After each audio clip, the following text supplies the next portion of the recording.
She's in the class 18, stuck in her daydream. Well, you certainly recognize that song. You probably recognize this face hanging out with Ed Sheeran just before the big show at the stadium. Thanks so much for joining up with us today. It's nice to be here. Now, one of the things I've really respected about you and about your music is that singer-songwriter is not really the best way to describe you, because you do your own thing, and you always have. And I just want to maybe talk a little bit about your approach to music and the songs you write and the music you play. I don't know. I tend not to force them. I kind of wait until the songs present themselves and then write them. Yeah.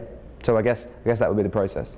So you don't really force anything to happen. It's more of an organic process, I guess. Yeah. So I could go like 6 months without writing a song, and then I could write like 12 songs within a week. it kind of works like that.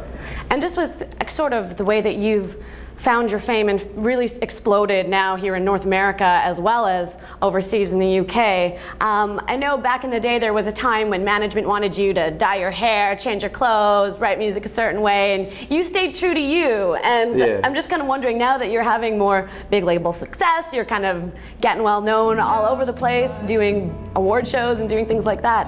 Is it more challenging, or is it easier to do you? I think it's just really simple to just not care.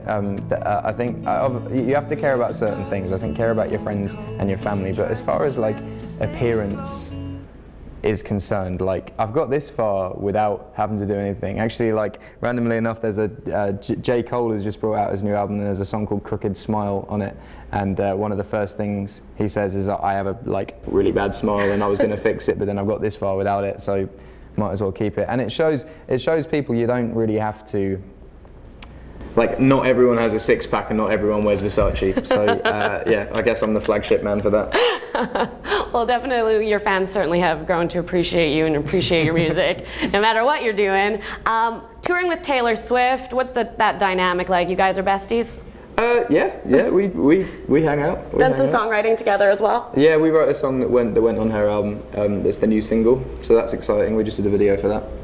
And I know that your debut album, plus that you've released, you know, studio album-wise, what have you been doing? That came out in the UK so long ago, like 2 years ago now. Yeah. You must have loads of new songs, or have you been too busy? Like, yeah, I kind of have to stop myself from getting frustrated with it, because I like the album that I made 2 years ago, well, almost 3 years ago now, is having to, I have to give it the chance worldwide rather than just move on to the next thing. But I think I've given it a fair chance. You know, I've done a lot of touring, and the next album is, yeah, that'll be the focus next year.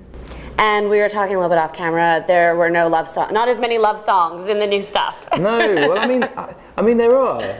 I've written a lot of love songs, but for the album, I've kind of picked different ones. I think, yeah. Okay, well, different experiences. Looking forward to what we can hear coming out from Ed Sheeran, and you're going to stick around. We're going to get a little bit more personal. We're going to do a quick Q&A, and he has bravely decided to join me on that. Cool. Stay with us.